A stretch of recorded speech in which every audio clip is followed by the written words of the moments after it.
Ok, Baruch Hashem, on commence Perek Sheni, Masechet Makot. Comme on l'a dit au premier cours, Masechet Makot est mamash divisé en 3 prakim, de manière que chaque Perek il a son propre sujet et qui ne fait pas suite de chapitres précédents. Donc comme on s'est dit tout à fait un autre sujet, on ne va plus parler de Edim Zamemim. Un nouveau sujet, le Perek il commence Elohen Agolin, le sujet du Arei Miklat, les villes de refuge. C'est un sujet qu'on a mentionné déjà dans la Gemara, au début de Masechet, ceux qui suivent. Mais à nouveau, un tout à fait nouveau sujet. De quoi on parle? On sait très bien qu'il y a un des plus grands interdits qui est écrit dans la Seret HaDibrot, un des choses les plus graves, bichlal, dans l'humanité bichlal, et surtout dans la Torah, c'est l'interdit Lo Tirtzach. C'est ne pas assassiner, que Dieu préserve. Normalement, quand quelqu'un il assassine, Bemezid, Rotzeach, il est un chayav mita. Rotzeach chayav mita, c'est un chayav mita de bedin. Il est chayav mita, pour être clair, mitat hereg s'appelle. On a 4 mitot bedin, ce qui là serait pas hereg. Mitat hereg, ça veut dire qu'il doit être égorgé avec un épée. Ça c'est le chayav mita de bedin de hereg sur Rotzeach. Rotzeach bemezid. Évidemment, pour être condamné à mort, c'est à 2 conditions. Qu'il a fait bemezid. Oui, ça veut dire c'était volontairement il a fait. Et de plus, il faut avoir, pour bien confirmer le mézid, pour pouvoir le punir, on sait très bien qu'il y a une règle, la halakha qui s'appelle hatra'a. Hatra'a, il faut que les dîmes, ou même en troisième personne, on a parlé de ça le sujet dernier, le cas exact de hatra'a, il faut avoir une personne qui va avertir les dîmes, si tu le fais, tu vas être chayav mita de bedid. S'il accepte, s'il le fait quand même, alors c'est ainsi qu'il est chayav mita. Sinon, il reste mézid. Il n'est pas shogeg. Oui, et s'il n'y a pas de témoin, il est encore un criminel, mais Bedin ne peut rien faire avec. Par exemple, s'il y a 2 témoins qui ne sont pas sous, 2 frères, qui ne savent pas qu'ils sont témoins pas sous, ils disent, on a vu, ça va être Moshe Aaron, on le croit, mais on ne peut rien faire avec, Bedin ne peut pas le tuer. Ou on a vu qu'il a fait ça, on est certain que c'était Bémézid, on n'a pas averti, on est venu un peu trop tard, on est venu la dernière seconde et c'était trop tard pour avertir. À nouveau, Bedin ne peut rien faire avec cette information, et donc cette personne-là, Bedin ne va pas le tuer. Qu'est-ce qu'il a, oui? Il a chiyuv mita bidei shamayim, entre lui et Hachem. Hachem, il a ses manières à faire. Et justement, comme j'imagine qu'on connaît ça du Rashi, ceux qui apprennent Chitat, on sait que parfois ça peut être Hachem veut lui placer sous une échelle.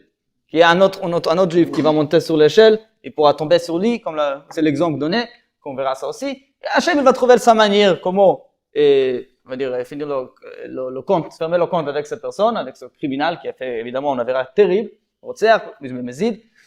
Et aussi, on a une autre chose qui est très importante dans ce père, ce qui s'appelle le Goel Hadam.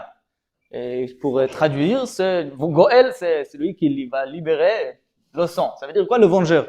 Un membre de la famille à qui la Torah soit donné la permission, ou même, on verra plus tard dans la Gemara, peut-être même donner une mitzvah. C'est une mitzvah assez étonnante, c'est assez difficile à comprendre.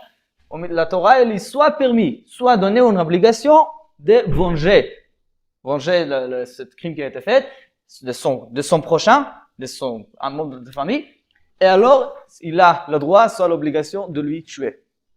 Quand il s'agit d'un mézid, c'est un peu plus compréhensible parce qu'il s'agit quand même d'une personne qui a tout fait, c'est juste que Bedin, les mains sont attachées, Bedin ne peut rien faire. Alors au contraire, ici Goel Hadam, c'est une solution que je pense que chacun l'accepte, chacun le comprend.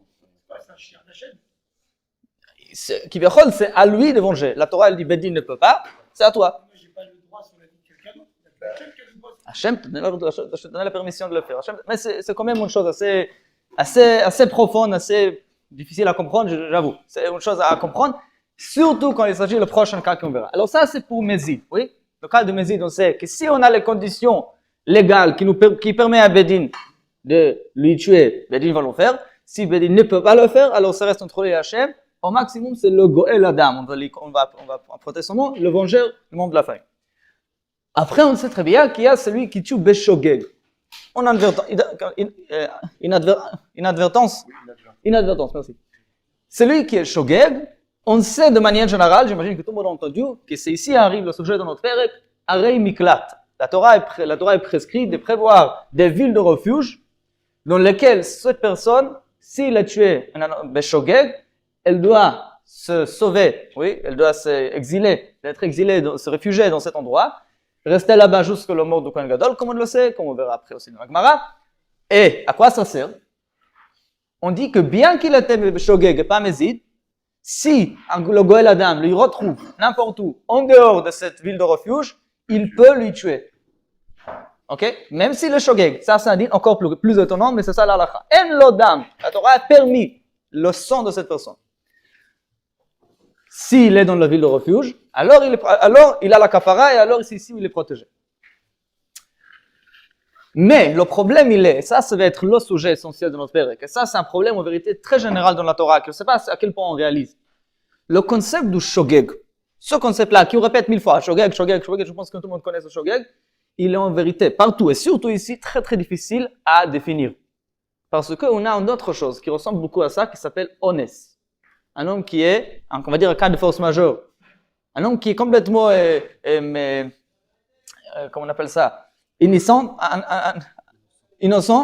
il a voulu rien faire, et il y a un accident qui est arrivé. Pas chaque accident peut être appelé Avera de Shogeg. On sait très bien, pour d'autres halachot, il chot Shabbat, Shogeg, il est chayav korban. Oui, il est chayav khatat, on dit, il doit avoir un kapara. C'est lui qui est anus. Ones rachamana patre, ici il a fait une chose, et c'est pas considéré même Shogeg, il n'a pas besoin de ramener un kapara. C'est un exemple partout, un plaisir d'halachot, et on a toujours un petit peu de mal à définir exactement qu'est-ce qui rend la personne Shogeg, qu'est-ce qui rend la personne anus. Shogeg, en vérité, c'est un cas qu'on est habitué à le dire, mais en vérité, c'est une chose intermédiaire qu'il est assez difficile à définir, ces bords. Entre Mezid et Anus. Entre les deux se trouve le Shogeg. Donc, comme on a dit, quand on est dans cette cadre-là du Shogeg, alors le din il est que d'un côté, en dehors d'Irmiklat, le Goladam peut le tuer parce qu'il n'est pas Anus. Dans l'Irmiklat, le Goladam ne peut rien faire parce qu'il a sa kapara, c'est ici où il reçoit sa kapara. Ça, c'est le cas intermédiaire. Si par contre, on va dire que la personne le considérait Anus, c'est une chose, c'est un vrai accident qu'il ne pourrait pas éviter de tout prix. Évidemment, ça va être machloket qu'on va définir, mais si on va sortir de la carte du Shogeg, ça va être Anus, alors non seulement que dans l'Irmiklat, le Goël Adam ne peut rien lui faire, il ne doit même pas réfugier à l'Irmiklat, le Goël Adam n'a pas le droit de lui toucher. Il n'est pas chayav mita, il est innocent. Ok? Il n'est pas tout complètement. Donc, alors, il faut toujours réfléchir. Ça va être le sujet, on peut dire, le sujet principal de notre père, et si on peut dire comme ça va être les bords du Shogeg, Mezid, Anus, parce qu'ils sont très très proches. Même Shogeg et Mezid. Il y a ce qu'on va appeler aussi Shogeg, Karov, le Mezid. On accidente, mais c'est plutôt un pshia. C'est quoi pshia? Pshia, c'est une chose que je peux éviter. Alors, Shogeg devient une chose qui est très très très large, parce que si je pouvais pas éviter, si c'est presque qu'il pouvait pas éviter, c'est déjà Karov, le Anus. Si je pouvais complètement éviter, alors peut-être je suis Mezid. Karov le Mezid, Mezid, honnête, il y a beaucoup de définitions où il faut les placer. Alors, on va essayer, et c'est pour ça, dans ce contexte-là, le père il est un peu plus difficile que le père précédent parce que tout est beaucoup moins clairement défini. Toutes les lignes sont beaucoup plus... et il faut chaque chose essayer, et justement, il y a beaucoup de machlokot. Pas seulement machlokot dans la Gemara, mais machlokot rishonim. Chaque Gemara ici peut être expliqué en deux façons. Et pourquoi? Parce que très souvent on voit dans la Gemara, avec ce qu'on a vu maintenant, vous allez comprendre le problème. Souvent on verra ici un homme qui est chayav galut ou un homme qui est patour mi galut. Chayav galut, ça veut dire qu'il est shogeg, ça on sait. Mais qui dit il est patour mi galut, c'est parce que pourquoi? Soit parce qu'il est honnête, soit parce qu'il est karov le mezid. Et il y aura pratiquement toujours deux façons à voir la chose. Pratiquement toujours on aura machloket rishonim, que selon Rashi par exemple, ça va être karov le honnête, selon le Rambam, karov le mezid. Et pratiquement dans toute la page qui arrive, et souvent. Et ça, c'est la partie qui peut-être ce qui est difficile dans ce pérec. Mais le problème de base, le problème du fond, c'est cette définition de shogeg, qui en principe, elle est compliquée partout, pas seulement ici, et surtout ici. Ok? Quoi? Oui, c'est le tribunal qui doit juger par rapport à l'information qu'on sait, pour dire qu'est-ce qu'il doit faire. Est-ce que si le Goël Adam a fait quelque chose, est-ce que le Goël Adam a assassiné une personne innocente, ou le Goël Adam il a fait ce qu'il doit faire, il a tué Adam Chayav Mida. C'est assez compliqué. Hein. Je vous préviens que ça c'est des choses qui peut-être resteront un petit peu floues, même après qu'on étudierait, parce qu'il y a beaucoup de machlokot rishonim, pratiquement à chaque pas. J'étais obligé de le dire parce que ça c'est les bases sur lesquelles est construit notre père. Okay, on va commencer les athlètes, et la Mishnah va nous commencer de donner encore des règles. Qu'on n'a pas encore Bichlal parlé, cette Mishnah va parler d'encore une règle que la Torah a mis en place pour définir aussi ce shogeg. Elohim Agolim, qui sont les personnes qui doivent aller se réfugier dans les villes de refuge. Alors, de manière générale, on parle de qui? De Horeg Nefesh Bishgaga. Chaque cas qu'on pourra définir comme celui qui a tué, mais Beshogeg. Ni Mezid, ni Karov le Mezid, ni Anus, ni Karov le Anus. Ça, c'est le cas. Mais, justement, ça va dépendre de plusieurs choses. La Gemara, maintenant, la Mishnah, elle va nous donner un principe parmi plusieurs autres pour définir Shogeg et Mezid. Pour définir Shogeg, qui doit se réfugier. Haya me'agel ba'ma'agila. La Mishnah donne un exemple d'un homme qui est en train de faire le toit de sa maison, de réparer le toit de sa maison, qui, comme Tosfot le décrit, dit, ou comme Rachid dit, il y a une marloquette ici, mais on dit à l'époque le toit il était plat. Maintenant, pour que le pluie ne rentre pas, il fallait recouvrir, ce qu'on fait jusqu'aujourd'hui, le toit avec un ciment, avec certains, on va dire, on parlait de ciment par exemple, un petit tiers pour que l'eau ne rentre pas. De plus, on fait un petit peu, on fait le toit un petit peu penché pour que l'eau ne resterait pas haut. Alors, pour cela, on utilisait un certain utile qui était appelé ma'agila. Ça, c'est le nom qu'on a appelé. Ma'agila, c'est un keli comme ça, c'est un grand morceau de bois avec lequel on a lissé comme ça le ciment ou ce que c'était sur le toit. Ok? Alors, la personne est en train d'être me'agel ma'agila. D'ailleurs, une chose intéressante, parenthèse, on connaît tous Roni Me'agel, oui? Roni Me'agel qui a fait le cercle. La raison pourquoi il s'appelle Me'agel, c'est pas à cause du cercle, c'est à cause de ça. Son travail était qu'il était Me'agel Me'agela. Ça, c'est un travail pour sa parnassa. C'est pas connu, mais c'est ainsi que les Mefarshim disent. Oui, ça c'est son parnassa, c'est son travail. Me'agel Me'agela. Ok, on a une personne qui est en train de faire ce travail. Et alors, en bas, dans la rue, il y avait un homme qui est en train de marcher, et la personne qui tient ce grand morceau de bois, cette grande Me'agila, il a lâché, elle a tombé, nafla alav. Alav, ça veut dire qu'il s'agit d'une deuxième personne, d'une personne qui marche dans la rue, vers ragato, et ça lui a tué. Ça, c'est le premier exemple. Dans cet exemple, on va dire, il y avait pas mal, quelqu'un pourrait dire, c'est un peu cher. Il fallait bien tenir, il fallait faire plus attention, a priori. Et justement, c'est sûr que c'est pas Anus, ça on est d'accord. Est-ce que le Shogeg ou Karov le Mezid, on verra que le Mishnah va le considérer comme Shogeg. Mais ça déjà, c'est pas Anus. Et non plus, d'une la Mishnah, c'est pas Shogeg, pas Mezid non plus. Un deuxième exemple. Haya meshalshel bechavit. Il était en train de faire descendre un grand chavit, tonneau, merci. Un grand tonneau qui était suspendu sur un corde. Alors il était en train de le faire descendre, précisément, pas monter. Meshalshel, le fait descendre avec le corde. Oui. Ça veut dire c'est quelque chose d'assez lourd. Maintenant, ici, étant donné qu'il s'agit d'un grand objet lourd, non, c'est normal que la personne a fait plus attention. Il était plus attentionné qu'en tenant ce petit Me'agila. Alors, a priori, il est encore plus Anus. Oui, il est encore moins poché. Et à nouveau, Venafla ala ve'aragatu. Et là, il y avait quelque chose, soit le corde, par exemple, on va dire, comme le Mishnah dit à la fin de Mishnah. Ça marche, on va dire quand même que le corde, il s'est craqué, par exemple. Des choses comme ça. Et ça, c'est un deuxième cas où il est encore moins poché, un peu plus shogeg, pour pas dire anus. Et le troisième cas, encore plus, où la personne a été a priori encore plus vigilante, haya yored basulam, toujours vers le bas, ok? Toujours en train de descendre sur l'échelle, et lui-même est tombé. Le cas classique que Rashi ramène, oui. Nafal alav, même sur une personne qui se trouvait en bas, vers Arago, le din dans tous ces trois cas, que ce soit celui qui est en train de tirer vers lui la Me'agila, celui qui est en train de faire descendre le tonneau, ou bien celui qui est en train de descendre l'échelle, il tombe, dans tous les trois cas, Harei Zegolé, il est Chayav Galut. Pourquoi? Comme on dit Chayav Galut, comment ça s'appelle? Shogeg. Ni Anus, ni Mezid. En fait, tout ça, c'est des cas de Shogeg. Le din est qu'il va en Galut. Cela, si on dit Galut, pour nous, c'est une confirmation, la Torah le considère Shogeg. Mais le point en commun entre tous les trois cas, c'est quoi? Le point en commun entre les trois cas, c'est le fait que c'était du haut vers le bas. C'était dans le sens qui descend. Quoi? Pardon? Anus, c'était un cas de force majeure, quelqu'un qui a eu un accident. C'est une chose qui, a priori, il était inévitable. Il ne pouvait pas l'éviter. C'est moins grave que Shogeg. C'est moins grave que Shogeg, et le din, il est honnête, au contraire, la Torah, elle interdit de punir une personne qui était Anus. Shogeg, il doit avoir kapara, Anus, non. Ok?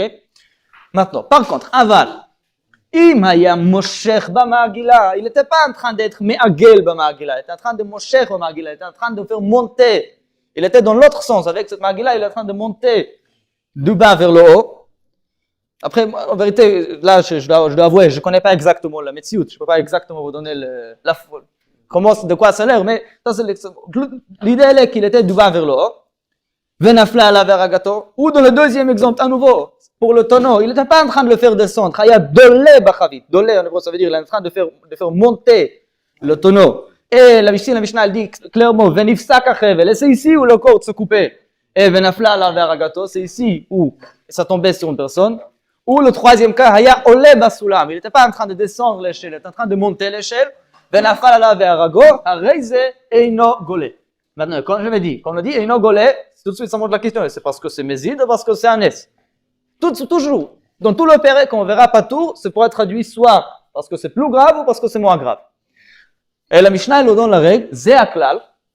La règle, elle est, et d'ailleurs, encore une règle, comme il faut toujours se souvenir quand on apprend la Gemara, chaque fois, peut-être sans exception, je ne suis pas sûr, peut-être qu'il y a certaines exceptions, mais presque sans exception, que la Mishnah, elle dise le mot zé aklal, ça veut dire la Mishnah, elle fait un résumé de ce qu'elle a dit, la Gemara va toujours poser la question, les atouyeimai, ça vient de rajouter quoi? Ça vient d'inclure quoi? Parce que la Mishnah, elle n'est pas du tout répétitive, c'est la dernière chose que la Mishnah, elle fait, elle n'est pas longue, et si la Mishnah, elle rajoute la même chose à répéter, ça veut dire qu'elle veut nous enseigner encore une chose, ce que la Gemara, évidemment, va faire un peu plus tard.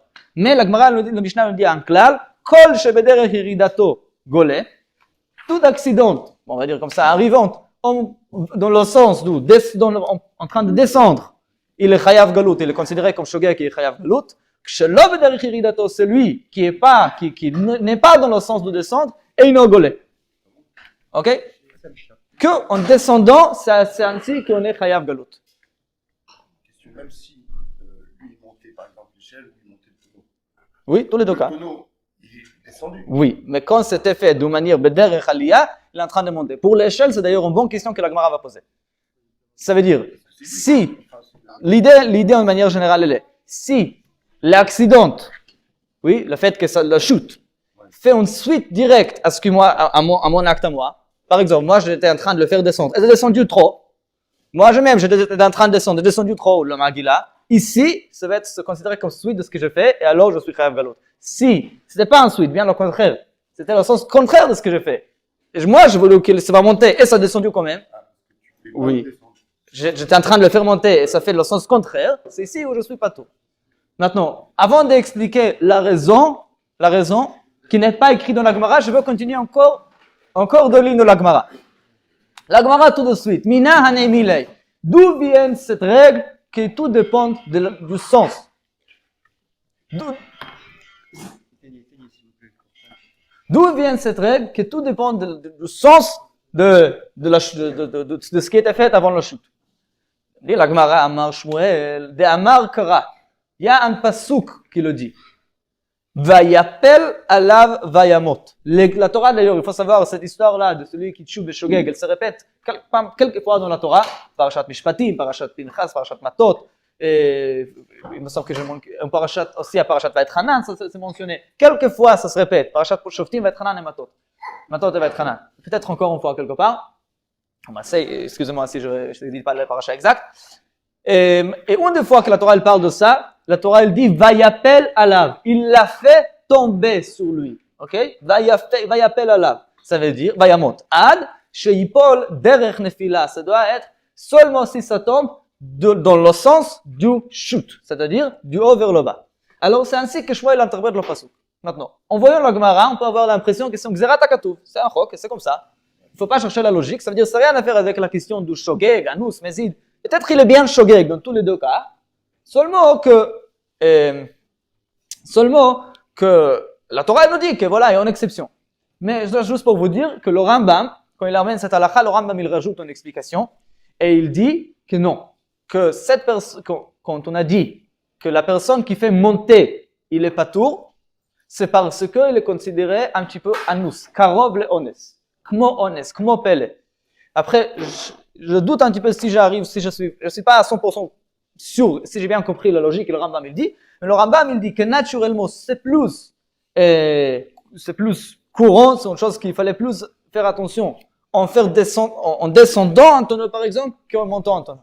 En descendant, on a plus de risques de tomber qu'en montant. Quand on fait monter une chose, c'est plutôt un honnête que ça tombe que dans le cas contraire de faire monter. Après, c'est une chose qui, quelqu'un va dire, il faut expliquer bien la médecine. Mais la logique, je pense que de manière générale, il me semble que de manière générale, on peut le comprendre quand même. Maintenant, qu'est-ce que ça change? C'est une grande différence. Comme il est honnête, alors le goy et la dame, il a le droit de les tuer?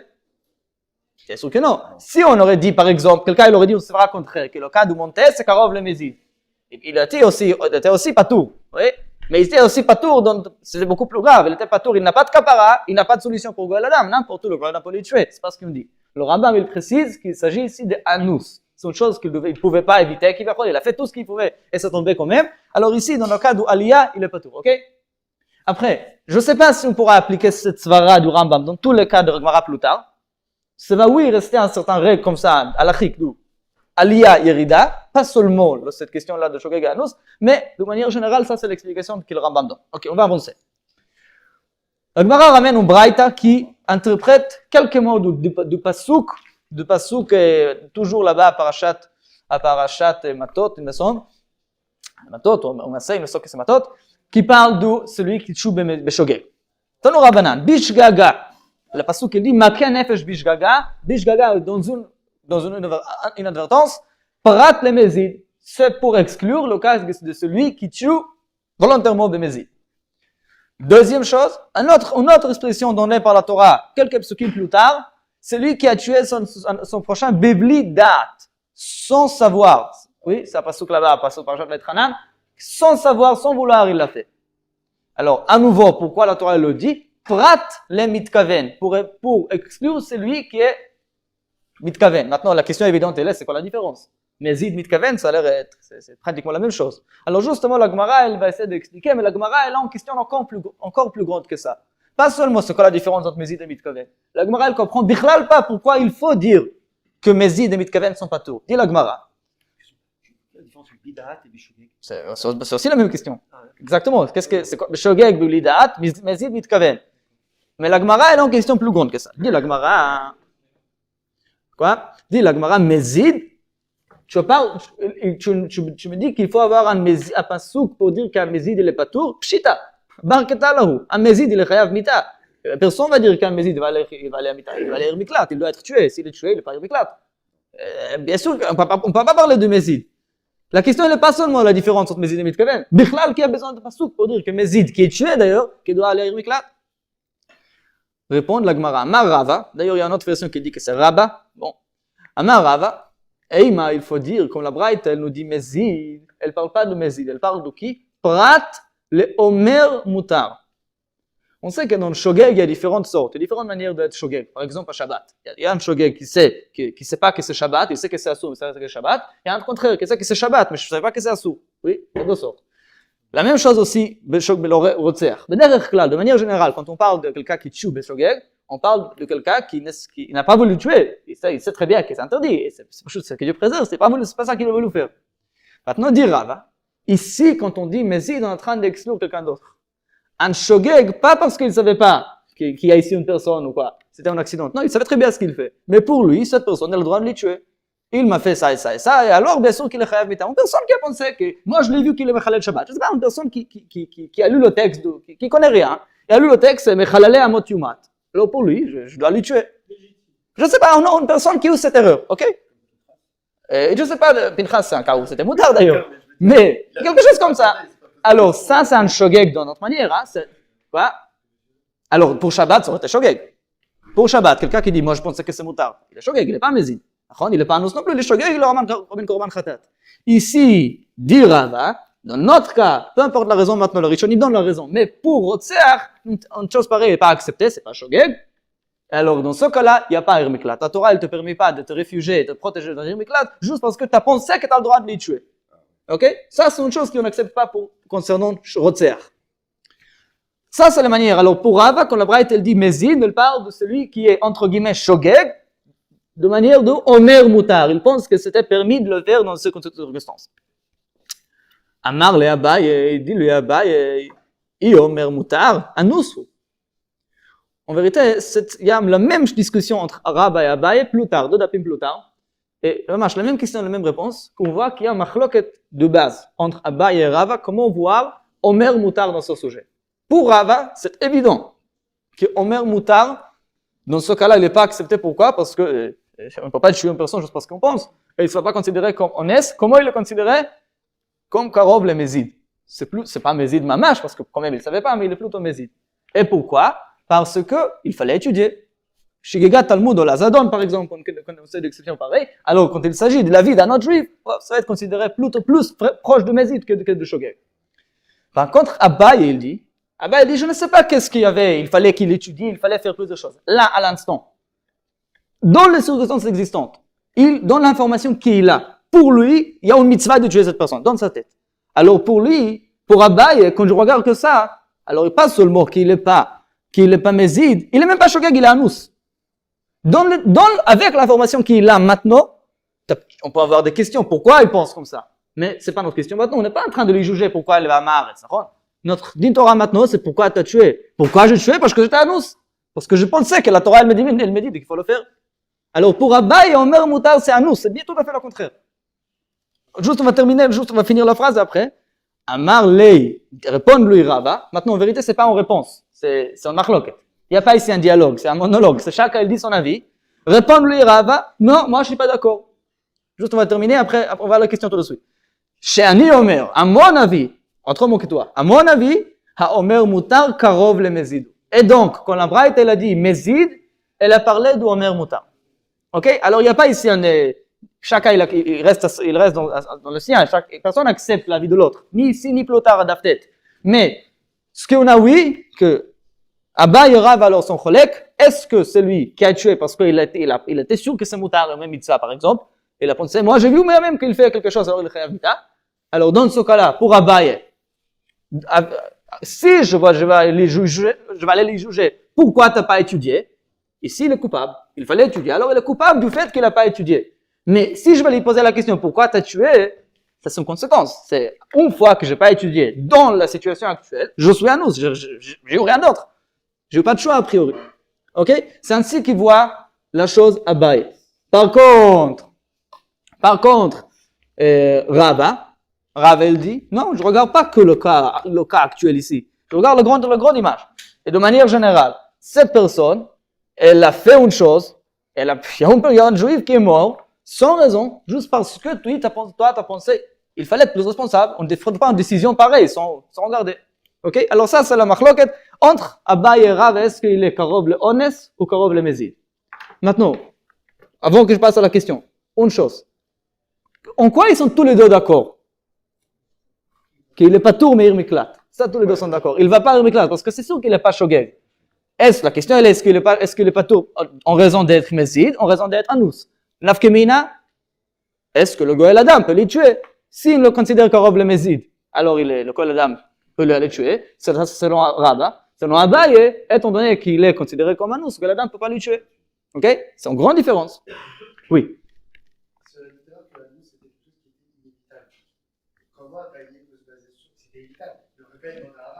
Hier, c'était évitable hier. Si j'aurais étudié. Mais aujourd'hui, dans les circonstances existantes, pour moi, il n'y avait rien d'autre. La question, elle est, si je comprends bien, est-ce qu'on regarde le grand histoire ou on regarde le cas actuel? C'est comme ça que je pense. Après, peut-être je me trompe, mais il me semble que c'est ça la machloket. C'est un Beddin qui peut prendre une telle décision? Bien sûr que oui. Bien sûr que oui, c'est ça son erreur. Mais, ok, mais après une fois qu'on a une personne qui a lu la Torah, il a vu que c'est lui qui est Mechalel Shabbat, Mot Yumat. La Torah, elle ne dit pas que ça doit être Beddin. Il ne voit pas dans la Torah. C'est un Amaretz. On peut les accuser, tu es un Amaretz, c'est très grave qu'il est un Amaretz. Mais qu'un Amaretz, il fait ça au moment qu'il est Amaretz. Maintenant, il a a priori Shogeg, il est Anous, il est Abaye. Il y a deux manières à voir. Est-ce qu'on regarde tout? On regarde ce cas-là. Ok, alors ici, on a un petit machloket entre Abaye et Rava, mais là, on reste avec la vie du Rava. Et donc, c'est un grand khumra que celui qui Omer Moutar, même s'il va aller se réfugier à Irmiklat, le Goël Adam peut lui retrouver là-bas, lui tuer, il a fait le sien. Ok? Continue. Maintenant, une fois qu'on a défini le cas, la première phrase du Braïta, Bishgaga prat le Mézid, et on a dit, c'est pas pour dire que Mézid ne va pas Irmiklat, ça c'est évident, c'est pour dire qu'Omer Moutar ne va pas Irmiklat. Maintenant, on va essayer de travailler sur la deuxième phrase, Bevlidat prat le Mitkaven.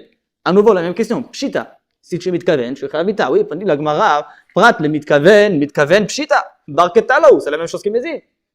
Amaraba a tout un autre pirouche. quand on dit mitkaven, c'est pas pour dire, comment traduire mitkaven? Celui qui vise, qui est intentionné. Il dit, c'est pas quelqu'un qui est intentionné à faire ça, bien au contraire.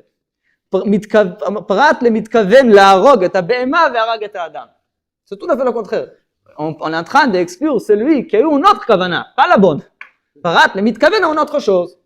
Donc, quel cas dit-on que la personne est considérée shogeg? Si il a voulu faire, il a voulu pas, en vérité, je vais mal dire, je vais expliquer tout de suite, encore une fois. Je pas bien expliqué, encore une fois. Prat le mitkaven dit l'agmara, dans quel cas? Regardez bien le mot. Prat le mitkaven laharog et abema ve'harag et adam. La kavana qu'elle a eu, oui, elle n'était pas la bonne, mais il a eu une kavana de tuer. La question elle est, tuer qui? Tuer quoi? Mais le fait de vouloir tuer, enlever une vie, en utilisant un certain utile, une pierre, un pistolet, peu importe, ça existait dans l'histoire. Et c'est en raison de ça qu'il n'est pas considéré shogeg. Alors, c'est pas Mézid, c'est Karov le Mézid. C'est pas Mézid. Bedin, même on ne peut pas lui faire Atra'a, ni Mitat Bedin. Karov le Mézid, oui, Goladam peut le tuer. Il n'est pas absolument shogeg, parce qu'il s'agit de quelqu'un qui a voulu tuer, c'est juste ça mal fini, il a tiré vers pas le bon place. Par exemple, il y avait, et je fais exprès de donner cet exemple, le Rishonim m'explique pourquoi, je ne vais pas rentrer dans l'explication, il y avait ici un homme juste à côté de son chien, juste à côté. Il a voulu tuer le chien qui lui a mordu hier, et ça tombait sur la personne, par exemple. Mais c'était Dafka qui était un à côté de l'autre, peu importe la raison, maintenant ça doit être dans ce cas-là, ou de cas semblables. Ici, étant donné que tu as tiré, ça tu savais, il fallait faire attention quand on tire, alors ici tu es quand même responsable, c'est quand même une pshia, alors c'est Karov le Mézid. Encore un cas, le Kouti ve'harag et Israël. Kouti c'est une certaine nation, comme toute une histoire avec eux, on va dire de manière générale, un non-juif. Maintenant, bien évidemment, pour ne pas confondre, bien évidemment, tuer un non-juif c'est un crime grave, c'est un interdit de la Torah. Mais la Torah, elle n'a pas prescrit un mitat beddin ni irmiklat pour celui qui tue un goy. Il y a des autres règles que Bedin doit envisager par rapport au vis à la situation. Maintenant, ici il s'agit de quelqu'un qui a visé de tuer un certain non-juif qui lui a fait quelque chose hier, et qui était juste à côté de lui, il y avait un juif qui était là, qui n'a rien fait, ou il a fait quelque chose, ça change rien, oui. Ve'harag et Israël. Alors à nouveau, il était en train de tirer, il fallait faire plus attention.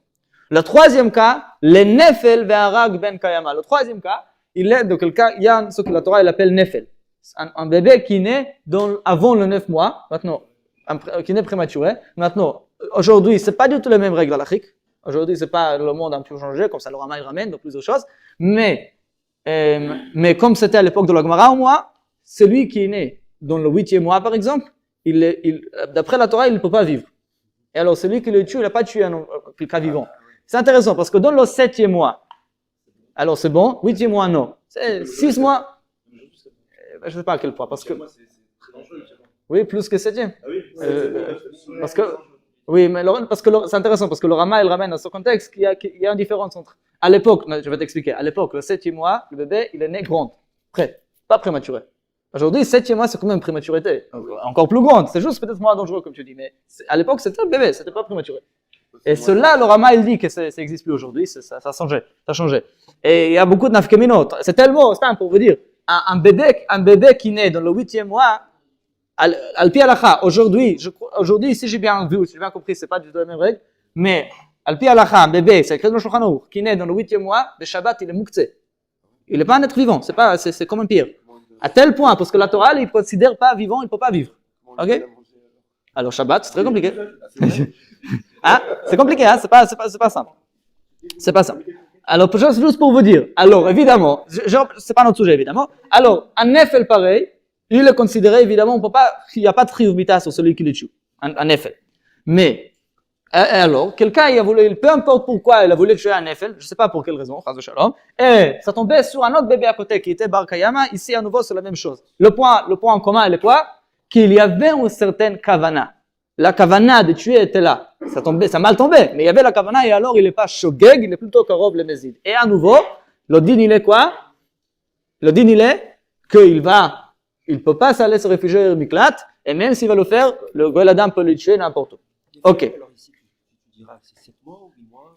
Pas 7 mois, 8 mois ou 6 mois. Ah, 8 mois aussi. Le 8e mois ou avant le 7e. Ok. On continue. Tanu Rabbanan. Im bepeta. Encore des psukim que la Gemara maintenant va essayer d'expliquer et va donner les halachot qui sortent de ces psukim. C'est tous les mots que la Torah donne pour décrire le cas exact de Ir Miklat. Im bepeta harago. C'est un pasuk que si vous avez, je ne sais pas de quelle édition de Gemara vous avez, mais à côté, normalement, vous devez l'avoir. C'est d'abord de Parashat Matot ou Masei. Excusez-moi que je ne me rappelle pas. Im bepeta hadafo. Si soudainement il a tué. On parle encore une fois de Shogeg, hein? Mais la Torah, elle décrit le cas exact que c'était de manière soudain.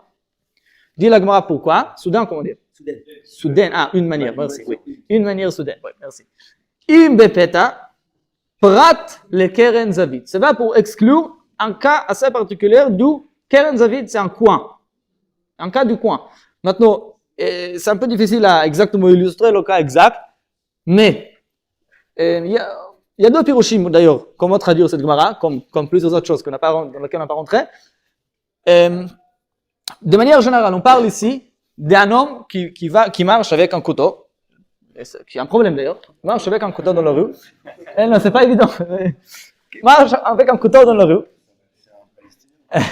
Il est un boucher, on va dire. C'est un chochet qui marche avec son couteau, je ne sais pas pour quelle raison.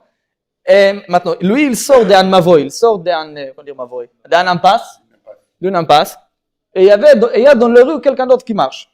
Maintenant, il y a deux pirouchim. Le pirouche de Rashi, il est, et ça, c'est ce qui est un peu difficile à décrire, et moi, j'arrive pas exactement à vous donner le cas exact, que la personne qui va éventuellement être la victime, il l'a vu.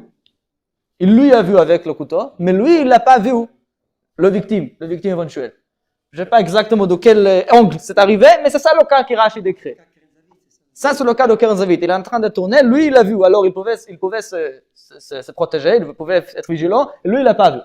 Ça, c'est d'après le pirouche de Rashi, Prat, le Keren Zavid. C'est là où on veut exclure. Et ici, c'est pourquoi, bien qu'il était avec le couteau, a priori, il doit être pochéa, mais étant donné qu'il a vu personne, et plus que ça, l'autre, il lui a vu, l'autre, il pouvait être plus vigilant. Alors, c'est pour ça qu'il est pas tout. Ça, on apprend du mot ve'im bepeta.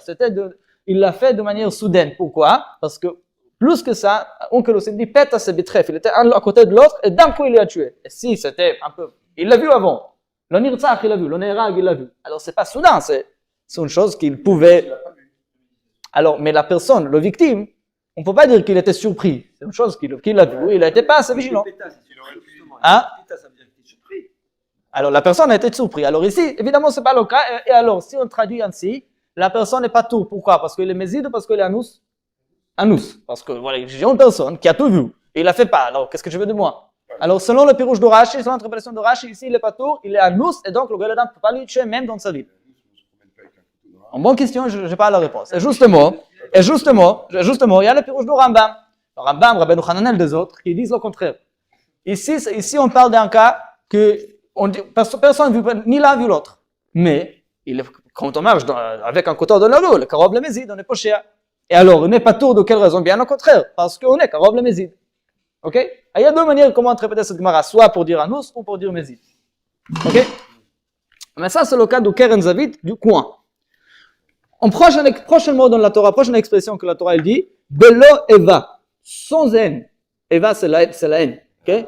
Alors, sans haine, Prat les sonner. Justement, pour dire qu'on sait que oui, chaque fois qu'il y a un accident qui arrive, bidiouk ça arrivait entre les deux ennemis.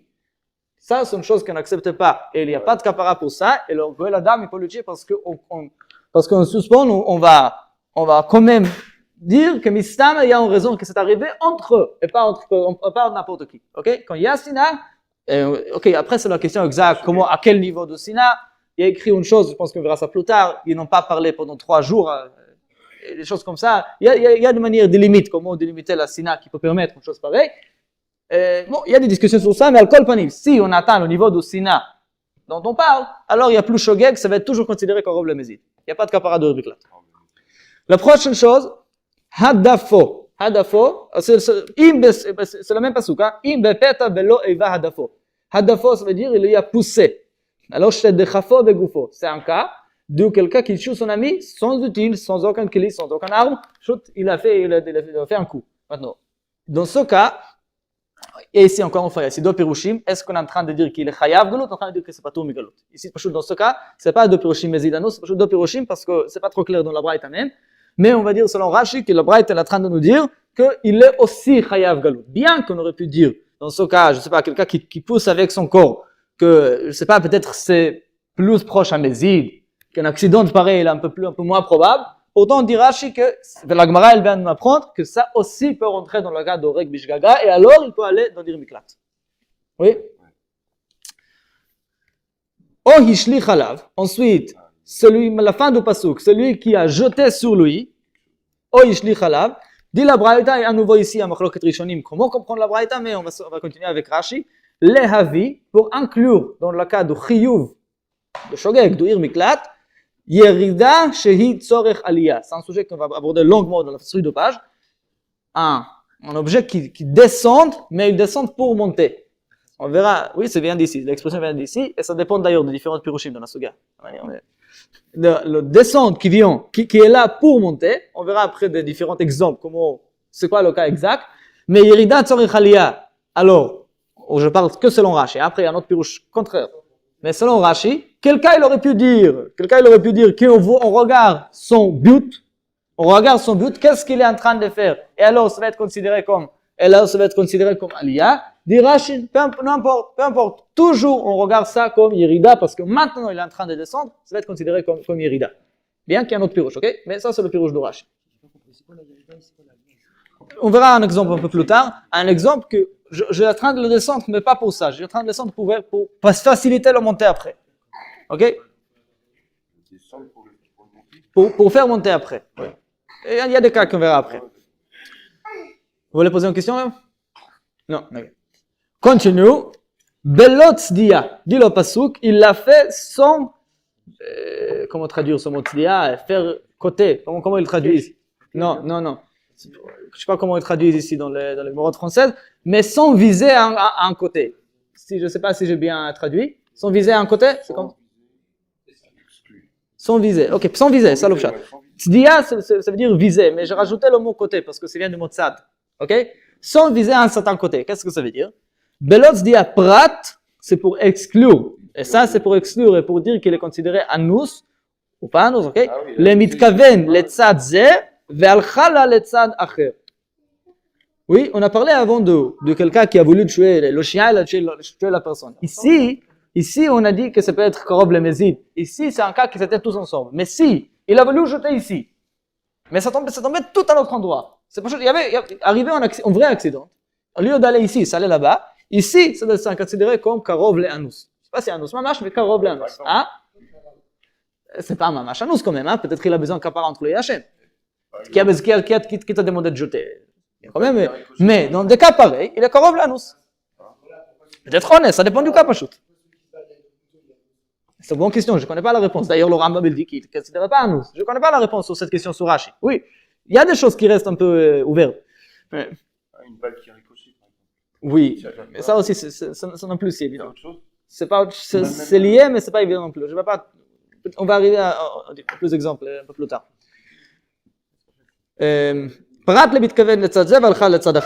Ça, c'est le pasuk qu'on a à fin de Sefer Bamidbar. Maintenant, un pasuk à Parashat Mishpatim, un pasuk qui ressemble beaucoup à celui-là. Ve'asher lo tzada, à nouveau, comme tzdiya, de lo tzdiya, sans viser. Maintenant, c'est lui qui n'a pas visé. Dit la Gemara, ça vient pour exclure quoi? Prat le mitkaven lizrok shtaim vezarak arba. C'est un cas qui ressemble beaucoup, mais un peu moins honnête, et c'est toujours considéré comme honnête. C'est lui qui a voulu jeter la pierre pour une distance de 2 amot, 1 mètre, et ça partit pour 4 amot, 2 fois de plus. Oui, ça peut arriver. Je pensais à un exemple classique qui peut arriver. D'où on sait qu'il a voulu, parce que comment on peut savoir qu'il a voulu faire que 2 amot?